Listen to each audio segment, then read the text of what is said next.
Hello student, this is the fifth part of the video of hydrocarbon. आज के part के अंदर हम बात करेंगे एल्केन के रासायनिक गुणों के बारे में, जिसके अंतर्गत हम पढ़ेंगे substitution reaction, combustion reaction, controlled oxidation, isomerisation, aromatisation, reaction with steam and pyrolysis. जैसा कि मैंने आप लोगों को पिछले वीडियो में बताया था, एक बार में हम फिर चर्चा कर लेते हैं कि एल्केन्स आर सैचुरेटेड हाइड्रोकार्बन्स। ठीक है, और सैचुरेटेड हाइड्रोकार्बन्स होते हैं, उनके अंदर हमें पता है कि सर कार्बन कार्बन और कार्बन हाइड्रोजन बॉन्ड्स हैं और इट कंटेन्स सिग्मा बॉन्ड। ठीक है, since these bond are quite strong, क्योंकि सिग्मा बॉन्ड है तो सर स्ट्रॉन्ग भी होगी बॉन्ड, एक्सियल ओवरलैपिंग से बनी है, तो एक्सियल ओवरलैपिंग स्ट्रॉन्ग बॉन्ड। दूसरा क्या है, alkenes are least reactive of all hydrocarbons. जैसा कि मैंने आपको पहले भी बताया था कि लिस्ट रिएक्टिव है, तभी तो इनको हम क्या बोलते हैं भाई, पैराफिन्स, तभी तो बोलते हैं हम इनको पैराफिन्स। लिस्ट रिएक्टिव, पैरा यानी least affinity towards oxidising agent और रिड्यूसिंग एजेंट। तो देखो लिस्ट रिएक्टिव है, नॉन पोलर इन नेचर है, नेचर भी इनका क्या है, नॉन पोलर है। तो ये कुछ चीजें हैं जैसे सिग्मा बॉन्ड, इन चीजों से कारण एल्केन्स हमारे पास लिस्ट रिएक्टिव है। अब जो रिएक्शन शो की जाती है वो substitution, combustion, controlled oxygen, isomerisation, वो बात करेंगे हम। देखो सबसे पहले हम बात करते हैं सब्स्टिट्यूशन रिएक्शन पे कि सर सब्स्टिट्यूशन रिएक्शन किसे कह रहे हो आप। तो देखो प्रतिस्थापन अभिक्रियाएं, हिंदी में इनको हम प्रतिस्थापन अभिक्रिया कहते हैं। ठीक है ना। अब प्रतिस्थापन अभिक्रिया क्या है हम पढ़ चुके हैं, और नहीं तो फिर मैं एक बार और आपको बता देता हूं। प्रतिस्थापन अभिक्रिया जैसे हमारे पास ए बी है और कोई आके इसको प्रतिस्थापित कर दे या बी को प्रतिस्थापित कर दे, हमारे पास एक्स बॉन्ड बन जाए और बी को हटा दे। यानी यहां अगर हम एल्केन के बारे में बात करें, a reaction in which hydrogen atom, sir जो हाइड्रोजन एटम है हाइड्रोकार्बन का, उसको रिप्लेस कर दिया जाए an atom of group, an atom और ग्रुप ऑफ एटम, तो वो कहलाएगी substitution reaction.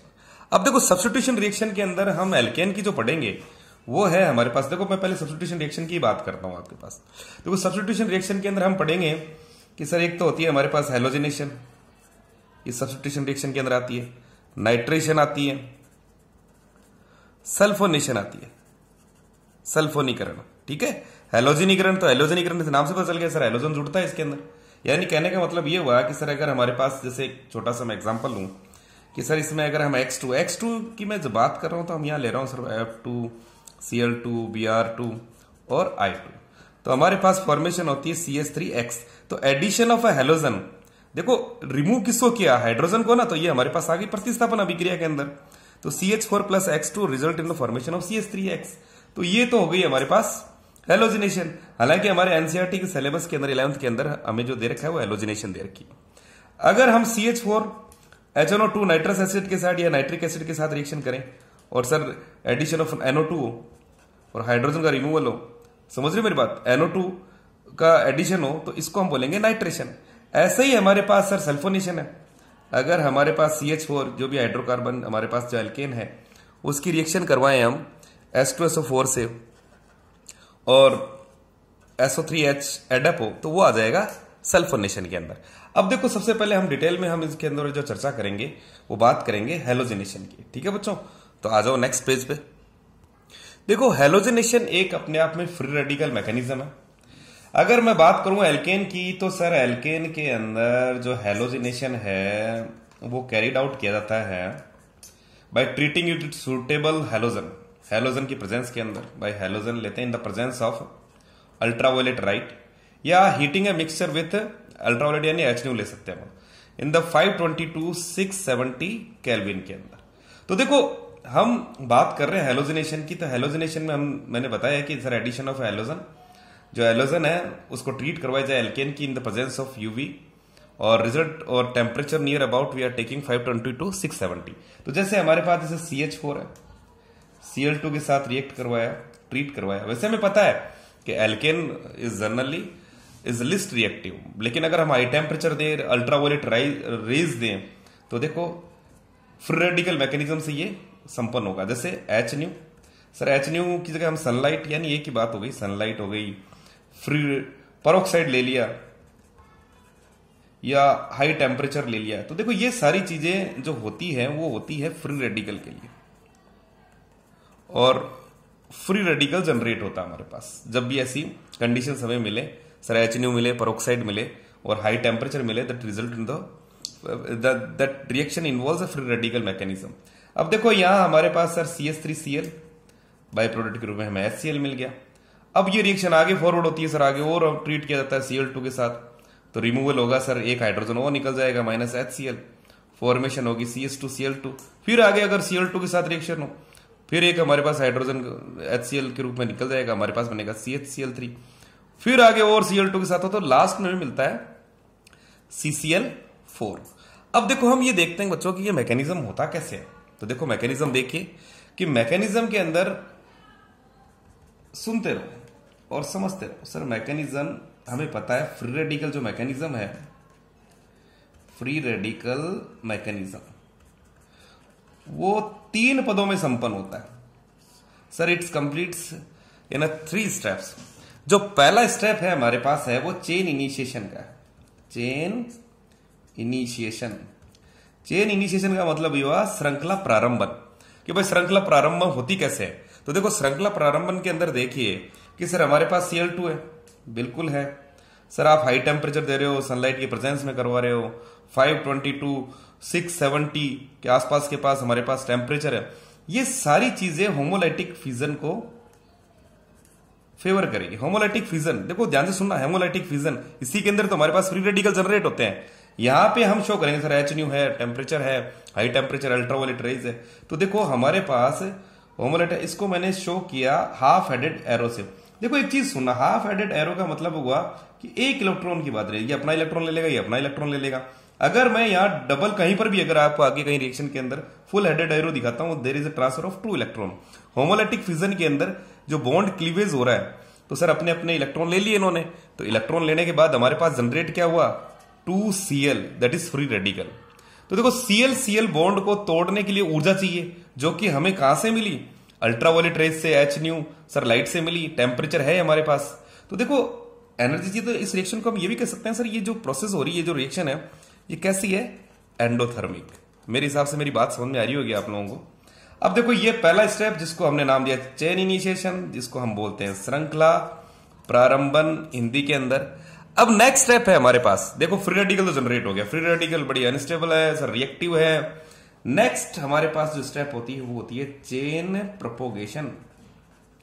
Chain propagation, chain propagation का मतलब हुआ सर हम बात कर रहे हैं श्रृंखला संचरण की, ठीक है। श्रृंखला यानी अब चेन सर जो भी फ्री रेडिकल जनरेट हुआ है, तो देखो इस स्टेप को बड़ा ध्यान से समझने का प्रयास करना। अगर हम इस स्टेप को देखें, देखो बड़ी ध्यान से सुनना और समझना। अगर ये समझ गए तो आपको एकदम मैकेनिज्म समझ में आ जाएगा कि सर हमारे पास जैसे ये है CH4, ठीक है, हमारे पास यहां जनरेट क्या हुआ था, फ्री रेडिकल क्लोरीन जनरेट हुआ था। तो देखो इसमें हमारे पास देखो मैंने ये इलेक्ट्रॉन शो किया, तो ये क्या करेगा, इस हाइड्रोजन पे अटैक करेगा, ठीक है। ये हाइड्रोजन इसने ये भाई ये बॉन्ड टूटेगी, इसने अपना भाई अपना इलेक्ट्रॉन इसने रख लिया, एक इलेक्ट्रॉन इसने रख लिया, तो हमारे पास फॉर्मेशन होती है HC, ये CH3 और ये हमारे पास बन गया HCl। तो देखो 2 चीजें समझ जाओ, आपको कोई दिक्कत नहीं आएगी कि सर पहली चीज तो है कि ये जो क्लोरीन जो फ्री रेडिकल है वो किस पे अटैक करता है, CH4 मॉलिक्यूल पे। ध्यान से सुनना और समझने का प्रयास करना। और हमारे पास बनता क्या है सर, एक तो हमारे पास बनता है मैथिल फ्री रेडिकल और दूसरा बनता है HCl। सुन रहे हो बच्चों अच्छी तरह। अब देखो दूसरे स्टेप में क्या होता है कि देखो सर ये जो फ्री रेडिकल बना है मैथिल, ये आगे फर्दर रिएक्ट करता है किसके साथ, Cl2 के साथ, और Cl2 के साथ रिएक्ट करके हमारे पास क्या बनाता है सर, CH3Cl मैथिल क्लोराइड, और दूसरा मॉलिक्यूल क्या बना सर, क्लोरीन फ्री रेडिकल। तो देखो बच्चों ध्यान से सुनो और समझने का प्रयास करना। दूसरी स्टेप क्या हुई हमारे पास कि ये फ्री रेडिकल है हमारे पास, ये देखिए आप, ठीक है। अब ये दूसरे मॉलिक्यूल Cl2 के साथ रिएक्ट कर रहा है और Cl2 के साथ रिएक्ट करके बना रहा है एक तो मैथिल क्लोराइड और दूसरा बन गया फ्री रेडिकल। अब ये स्टेप अगर आपको समझ में आ गई तो फिर कोई दिक्कत ही नहीं है। सर कैसे, क्योंकि ये जो फ्री रेडिकल बना है, देखो बच्चों ध्यान से देखना और समझना, ये वापस किससे रिएक्ट करेगा, CH4 मॉलिक्यूल से मतलब कहना क्या चाह रहे हो सर, ये जो CH4 बना है it again react with CH4 molecule और फिर ये प्रोसेस चलती रहेगी। मेरे हिसाब से बात समझ में आ रही होगी कि सर ये जो ईच प्रोपोगेशन स्टेप है इसके अंदर ये दो स्टेप्स होती हैं। पहला सर Cl मॉलिक्यूल CH4 के साथ रिएक्ट करके CH3 मेथिल क्लोराइड बना रहा है और HCl, फिर ये मेथिल क्लोराइड किसके साथ रिएक्ट कर रहा है Cl2 के साथ, वापस क्या जनरेट हो रहा है हमारे पास क्लोरीन फ्री रेडिकल होगा, फिर ये वापस CH4 के साथ रिएक्ट करेगा और इस तरह से हमारा श्रृंखला संचरण चलता रहेगा। अब देखो आगे मैं अगले नेक्स्ट पेज पे इसको और मेरे हिसाब से वो दो स्टेप आपको समझ में आए होंगे। अगर हम इसको चाहें सर लास्ट में हमारे पास देखो जो भी न्यूली फॉर्म्ड Cl था उसके अंदर वो आगे किससे रिएक्ट करता है CH4 से, ये मैंने आपको समझाया है ये भी। अब देखो हमने उसमें देखा कि हमारे पास सर दो चीजें बन रही है। अगर हम इस रिएक्शन को डिवाइड करें प्रोपोगेशन को, ये स्टेप याद रखो तो रखो वरना उतना काफी है, ठीक है ना। तो उसमें हमारे पास बना क्या था सर, हमारे पास दो चीजें बनी थी, मैंने आपको पिछले स्टेप में बताया था कि सर एक तो बना था हमारे पास मेथिल क्लोराइड प्लस Cl। अब देखो आप ध्यान से सुनना और समझना कि देखो एक फ्री रेडिकल, या मैं इसको दो पार्ट में डिवाइड कर देता हूं। देखो लास्ट में हमारे पास जो बनेगा वो कंपाउंड होगा CCl4 कि सर यहां हमारे पास बन रहा है CH2 Cl, भाई ये इसका ले लेगा हाइड्रोजन रिप्लेस कर लेगा, हमारे पास बना HCl। अब इसको आगे ले जाओ आप कि सर ये आगे फिर और किससे रिएक्ट कर रहा है Cl2 से, और हमारे पास है Cl2 तो सर यहां पे एक Cl और आ जाएगा, हमारे पास क्या जनरेट हो जाएगा CH2Cl2 plus chlorine free radical. तो देखो बच्चों ध्यान रखना, इधर आप रखो इस वाले पोर्शन के अंदर फ्री रेडिकल रख लो Cl वाला क्लोरीन, ठीक है, और इधर रखो आप Cl2 अगर पूरी रिएक्शन समझनी है तो, अन्यथा वो उतना काफी है। अगर आप एग्जाम के अंदर हाफ ईयरली वगैरह में एनुअल वगैरह में लिखते हो तो उतना काफी है। तो देखो यहां हमारे पास सर क्या बना सर, यहां हमारे पास CH2Cl2 बना, इसको इधर ले जाओ। मैंने कहा यहां पे आपको एक ही चीज रखनी है वो है क्लोरीन फ्री रेडिकल। सर वापस हमारी रिएक्शन हुई, हमारे पास बना क्या है सर, हाइड्रोजन को यहां पर रिप्लेस करना है अपन को, तो हमारे पास क्या गया, पहले हाइड्रोजन कितने दो, अब यहां कितने हो गए CH2, ये फ्री रेडिकल जनरेट हो गया, ये हमारे पास HCl। अब ये जो फ्री रेडिकल जनरेट हुआ है इसको यहां ले जाओ, यहां पे अपन को एक ही चीज रखनी है Cl2। देखो सारे प्रोडक्ट अपना आप क्लियर हो जाएंगे आपके। तो हमारे पास क्या बना सर CH Cl2, यहां पे हमारे पास ये फ्री रेडिकल, सॉरी ये यहां रखना, ठीक है। तो ये हमारे पास Cl2 प्लस इससे रिएक्ट करेगा, तो यहां पे हमारे पास समय पता है कि सर एक CHCl3 और यहां पे जनरेट क्या होगा क्लोरीन फ्री रेडिकल। अब इसको एज इट इज आप उठा के इधर ले आओ, हमें पता है इस साइड तो आपको क्या रखना है क्लोरीन फ्री रेडिकल, यही तो है हमारे पास। यहां पता है कि HCl निकलेगा, यहां तो रिमूवल ही होगा sir HCl, CCl3 plus HCl। अब इस CCl3 को उठा के आप इधर ले आओ, यहां पे अपन को तो एक ही चीज रखनी है Cl2, ये लो अपने पूरी रिएक्शन मैंने याद करवा दी। ये हमारे पास लास्ट प्रोडक्ट के रूप में क्या मिल गया CCl4 और एक हमारे पास CCl। देखो इस रिएक्शन को देखो बड़ा ध्यान से देखो बच्चों, एक मिनट में समझाएगा, दो पार्ट कर दिए मैंने, देखो एक A और एक B, कोई कंफ्यूजन क्रिएट नहीं होगा। आप ये देखिए CH3Cl जो हमारे पास पहले रिएक्शन के अंदर हमने देखा था, हमारे पास Cl सर यहां ले जाइए, यहां पे अपने Cl2 रखो, तो देखो यहां हमारे पास CH2Cl प्लस HCl से यहां पर हाइड्रोजन निकालना अपन को, यहां अपने Cl2 के वास्ते Cl एक और ऐड कर दीजिए, यहां Cl न्यूली फॉर्म्ड एक फ्री रेडिकल हो गया। अब लास्ट है हमारे पास सर टर्मिनेशन, देखो चेन टर्मिनेशन, देखो नाम से पता चल रहा है सर, हम इसको हिंदी में कहते हैं श्रृंखला समापन। श्रृंखला समापन, तो श्रृंखला समापन कैसे होगा सर, जितने भी फ्री रेडिकल जनरेट हुए, जैसे कौन कौन से जनरेट हुए सर CH3 तो सर ये आपस में बॉन्ड बना लेंगे एक इलेक्ट्रॉनिक्स का, ये लो, तो एक हमारे पास क्या बन रहा है सर एथेन, और क्या बन रहा है सर फ्री रेडिकल क्या जनरेट देखा सर CH3 देखा हमने, ये देखा, तो हमारे पास फॉर्मेशन क्या हुआ सर मेथिल क्लोराइड का, और क्या देखा सर Cl ये भी जनरेट हुए थे। तो जितने भी फ्री रेडिकल जनरेट हुए थे वो आपस में बॉन्ड का फॉर्मेशन कर लेंगे और हमारी रिएक्शन रुक जाएगी। मेरे हिसाब से आपको ये चीज समझ में आई होगी, this is all about free radical mechanism of this halogenation process. अब देखो हमने सर हेलोजिनेशन के अंदर आपने एक वर्ड यूज किया सर H2 ले रहे हो, तो इसमें कौन कौन से लेते हैं F2 Cl2 Br2 I2 ले रहे हो, H न्यू प्रेजेंस है हमारे पास, हाई टेम्परेचर है, तो देखो Cl2 Br2 और इनके साथ की रिएक्शन। लेकिन जब हम फ्लोरीन की बात करते हैं तो फ्लोरीन जनरली ये रिएक्शन प्रेफर नहीं करता, क्यों सर, क्योंकि ये थोड़ा विस्फोटक प्रकृति का है, ब्लास्टिंग इन नेचर है, हाईली एक्सोथर्मिक रिएक्शन है। तो देखो ये थोड़ा सा हमारे पास जो HF वगैरह जो बनता है ब्लास्टिंग नेचर, तो हम जनरली जो रिएक्शंस पढ़ते हैं Cl2 और इनके साथ ही पढ़ते हैं।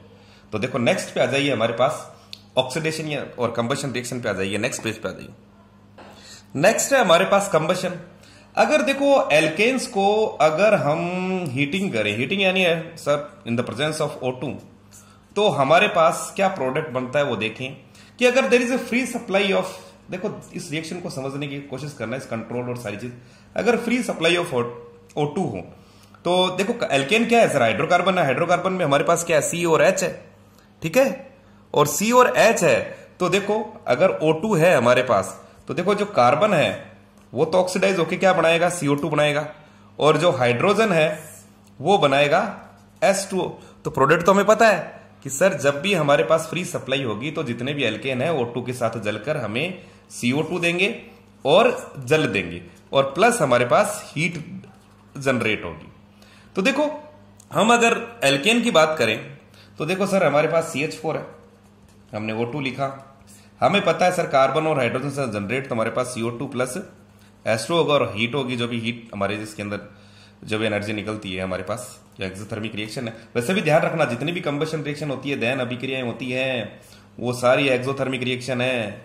उसके अंदर जो भी मान लिखा जाएगा वो कैसे लिखा जाएगा, नेगेटिव। तो देखो यहां देखो सर, इसको देखो CH4 प्लस O2, CO2 और प्लस H2O। तो देखो हमारे पास सर ऑक्सीजन, देखो कार्बन बैलेंस करो सर, कार्बन है, हाइड्रोजन कितने हैं सर, यहाँ 2 हैं, यहाँ कितने हो गए, ये लो 2, 4 हो गए। अब देखो ऑक्सीजन देखिए 2 2 2 4, यहां कितनी है, ये लो। और वैसे इसका देखो एक जनरल फार्मूला है हमारे पास, वो हमारे पास क्या है कि CN H2N plus 2 plus 3N plus 1 divided by 2 N CO2 plus N plus 1 H2O plus delta H heat जो भी जनरेट होती है। तो इसका मतलब ये हो गया कि सर जो भी एल्केन है उसका 1 mole of alkene is treated with sir इस सप्लाई की 1 मोल के लिए हमारे पास 3N प्लस 1/2 मोल ऑक्सीजन की दहन के लिए आवश्यकता होती है। ठीक है, समझिए, दोनों मीडियम में समझिए, आवश्यकता होती है। लेकिन अब एक चीज देखो, ये तो मैंने रखा था फ्री सप्लाई में सर, जब ऑक्सीजन की फ्री सप्लाई हो, फुल सप्लाई हो। लेकिन अगर हम इसकी लिमिटेड सप्लाई कर दें, जिसको हम कंट्रोल्ड ऑक्सीडेशन भी बोलते हैं, देखो ऑक्सीडेशन भी यही है। ऑक्सीडेशन होता है क्या, एडिशन ऑफ ऑक्सीजन। अगर ये चीज सर CH4, और हमने अब की बार क्या किया सर, ऑक्सीजन की लिमिटेड सप्लाई कर दी, O2 की लिमिटेड सप्लाई रखी, तो देखो अब ये कार्बन पूर्णतः ऑक्सीडाइज नहीं हो पाएगा, हमारे पास बनेगा सर या तो देखो ध्यान से देखना और समझना सर, कार्बन मोनोऑक्साइड और H2 और हीट डेवलप होगी। तो देखो अगर हम लिमिटेड सप्लाई ले रहे हैं, देखो सुनना और समझना, तो देखो हम इसको आराम से सर, जैसे CH4 की बात करें तो देखो इस प्रोडक्ट को समझना कि सर CH4 के आपने कहा कार्बन मोनोऑक्साइड और H2O बनेगा, बिल्कुल।